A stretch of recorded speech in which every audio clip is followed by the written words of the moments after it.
السلام عليكم أحبابي، معكم سميرة سعد من قناة الأم مدرسة. النهاردة هنعمل صينية بطاطس بالفراخ ورز بالشعرية وملوخية. هنبدأ نصلي على النبي. اللهم صل على سيدنا محمد صلاة تحسن بها الأخلاق وتيسر بها الأرزاق وتدفع بها المشاق وتملأ بها الآفاق، وعلى آله وصحبه وسلم صلاة دائمة من يوم خلقت الدنيا إلى يوم الطلاق، واسترنا فوق الأرض ويوم العرض عليك يا عزيزي يا خلاق. معانا فراخ نكون غسلينها كويس قوي، وهنكون حاطين حلة فيها مية على النار.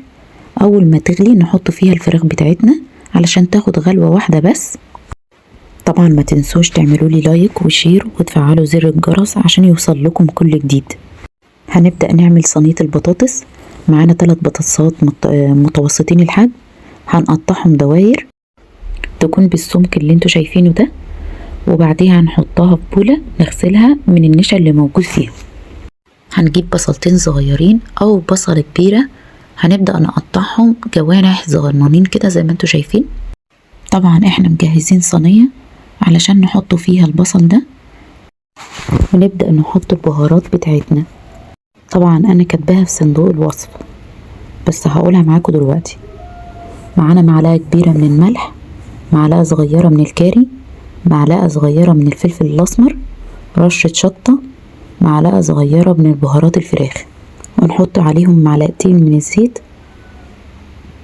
ونقلبهم كويس قوي لغاية لما تنزل عصارة من البصل ده. وبعد كده هنجيب البطاطس اللي احنا كنا مصفيينها ونقلبها برضو مع البصل وتتشرب من البهارات اللي احنا حاطينها.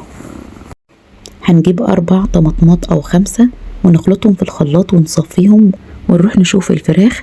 هنبدأ نشيل الريم اللي موجود على الشوربة من فوق، ونتبل الشوربة ديت بملح وفلفل اسمر وبهارات وكاري، ونحط فيهم بصلاية تاخد لها غلوة واحدة، ونطلع الفراخ ديت ونحطها في صينية البطاطس. هنصب الصلصة عليهم وهناخد كبشتين من الشوربة برضك هنكبها عليهم، وبعد كده هنحط حتت سمنة وندخلها الفرن.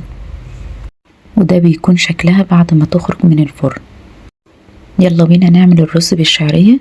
هنحط معلقة كبيرة من السمنة هندوبها، وبعد كده هنحط نص كوباية من الشعرية ونتن نقلب في الشعرية لغاية لما يكون لونها ذهبي. بعد كده هنحط كوباية من الرز ونقلبه مع بعض، ونحط معلقة صغيرة من الملح. ممكن تحطوا مية بس، لكن انا عايزة اخلي طعم الرز يبقى طعمه احلى. هنحط عليه من شوربة الفراخ اللي احنا عملناها. نحط كبشتين والباقي مية، واول ما يتشرب الرز من المية والشوربة نهدي النار خالص عليه، نغطيه ونسيبه يستوي. يلا بينا نعمل الملوخية. معانا معلقة سمنة نحطها ومعلقة من الثوم، نقلبه ونشوحه كويس. بعد كده هنحط معلقة صغيرة من الكزبرة الناشفة ورشة صغيرة خالص من الكاري، ونقلبهم كويس مع بعض. وبعد كده هنبدأ نحط الشوربة عليهم. لو وصلتوا لغاية هنا في الفيديو ياريت ما تنسوش تصلوا على النبي في الكومنتات، ولو عجبكم الفيديو البسيط ده ياريت تحطيلي لايك. نرجع تاني للملوخية، وأول ما تبدأ الشوربة تبدأ تغلي نطفي النار ونبدأ نحط الملوخية بتاعتنا. وطبعا دي ملوخية ناشفة، نقلب كويس عشان ما يبقاش فيه تكتلات. لو لقيتوها خفيفة ممكن تزودوها شوية، وده هيكون قوامها. نقدمها بقى على السفرة، وكل سنة وانتم طيبين بمناسبة رمضان، والسلام عليكم.